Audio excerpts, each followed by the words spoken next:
took off in the West. The Jews who did not want to convert gradually gravitated toward the East. And at this point, it was Poland that became what they called the Paradisus Judeorum, the paradise of the Jews, beginning in around the 13th century, which was about when the campaign started to kick off, the conversion campaign.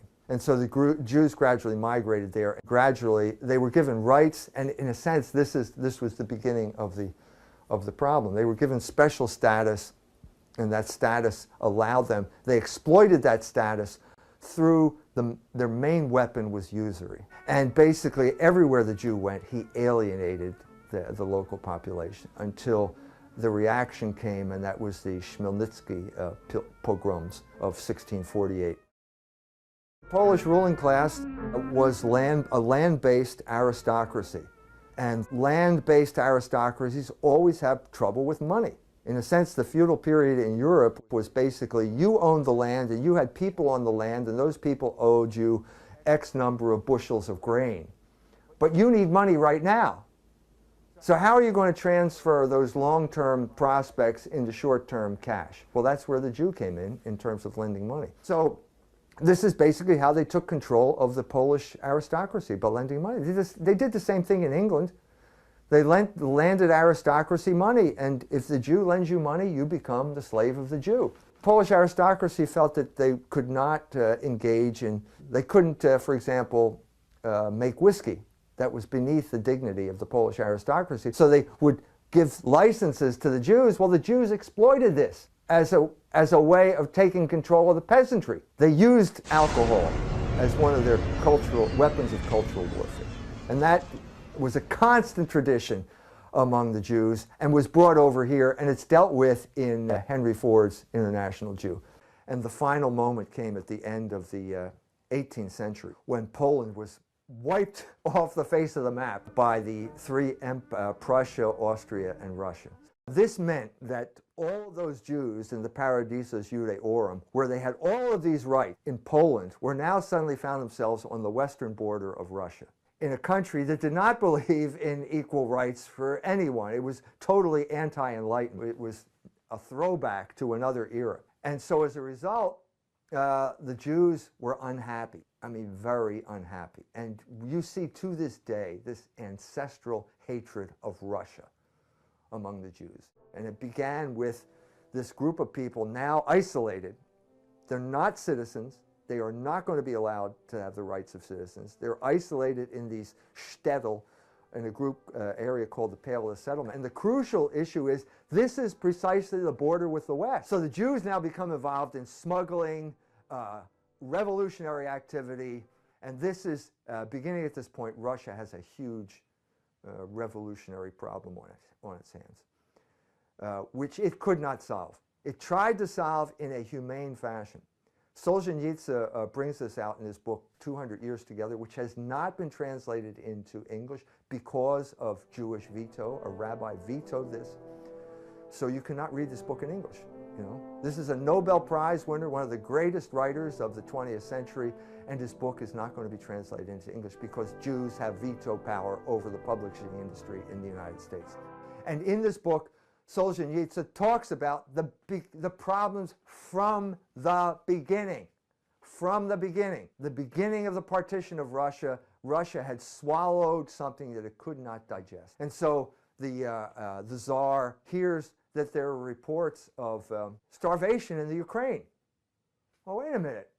Ukraine is the breadbasket of Europe. How is it that people are starving? What's the answer to that question? The answer is the Jews. The Jews had lent money to the Ukrainian farmers, and so your farmers couldn't pay it back, and so they owned the grain harvest, and they were diverting all the grain to alcohol rather than to bread, and people were starving to death in the richest agricultural area of Russia. And so the Tsar, well, we have to deal with this. Well, let's turn the Jews into farmers. Well, that failed, because the Jew is not going to work as a farmer, because farming is hard work. And so you give the Jew a plow, what's he going to do? He'll sell it. You know, any farm implements, he sells them and tries to then take that money and parlay that into something else. So that failed. And so as a result, you have this increasing revolutionary ferment in the Pale of the Settlement that leads to the assassination of the Tsar in 1881. I've been in St. Petersburg where he fell on the ground. They built this elaborate Russian Orthodox church, the Church of the Sacred Blood. So it's like this resurgence of Russian nationalism as the response to Jewish aggression, right there in the heart of St. Petersburg. But it didn't work. The Tsar, the Romanovs, could not come to grips with Jewish revolutionary behavior.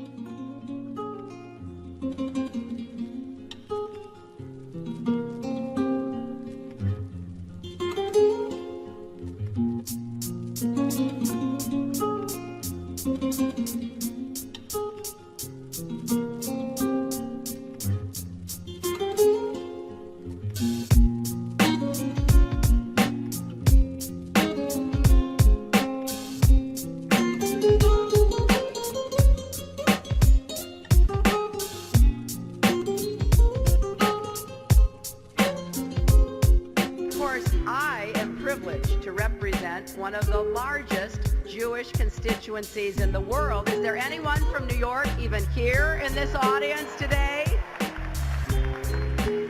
I know you'll be talking to your members of Congress this week, but you won't need to ask me where I stand because you already know the answer. I stand with you and for you.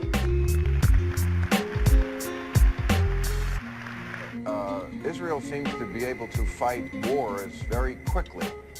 What is your secret? Because we don't seem to have the hang of that.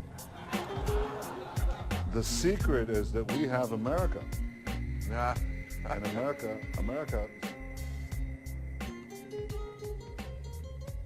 I believe that Israel has a powerful stranglehold on the American government. They control both members of the House and the Senate. They have us involved in wars of which we have little or no interest.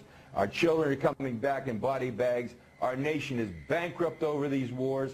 And if you open your mouth, you get targeted. And if they don't beat you at the poll, they'll put you in prison. All right, explain to me what you see as, why you target or why you have a grudge against the Israelis. The grudge is not necessarily a grudge. It's an objective assessment that no one will have the courage to speak about. They're controlling much of our foreign policy. They're influencing much of our domestic policy. We have America. They control much of the media. They control much of the commerce of the country. And they control powerfully both bodies of the Congress. We have America. They own the Congress. Are you an anti-Semite? Shut it down! Shut it down! No, I'm not. That's exactly what they're going to say. And I expect that. What I am is an American. You see, I think America comes first. And we have a one-sided foreign policy in the Mideast. Republican gets thrown out. What's the first act that Pelosi does? There was a supplemental bill, and the bill said, you shouldn't even need a bill like this. It said, you can't go to war with Iran without getting approval from Congress. And she removed it. She removed it deliberately. And then, the astounding thing is they asked her why, and she said the leadership in Israel asked her to. And yet, we continue this process over and over again. As far as how much influence the Jewish lobby has. Well, what it says is essentially that the Jewish lobby, the Israeli lobby, has absolute control over the appointment of anyone, either in a security position or a foreign policy position, that has anything at all to do with the Middle East. They basically are able to say yes or no on the appointment of any individual at a senior level. I'm talking about, obviously, a policy-making level. Well, Philip, what does that say about U.S. sovereignty? In the spring of '95. So I went into the State Department Near East section and found every single person in all of those offices were either Zionists, Israelis, whatever, and they had pictures all over the wall of Israel, Israel, Israel. They have to suggest, as you're doing here tonight, that they control our Congress, that, quote, they are influencing and the sole control of influencing of our domestic policy is an absurdity. It sounds like you are a kook. Sean, I'm not suggesting it. I'm telling it. And those who vote in the way that AIPAC wants will in many ways be rewarded ultimately with campaign contributions from people sympathetic to AIPAC. Money does not flow into a particular congressman's coffers or senator's coffers unless he supports positions taken by the lobby. That's their first, I think, major influence is money. And this administration is awash in money, more so probably than any administration in American history.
La democracia es buena para los goyim. Shalom.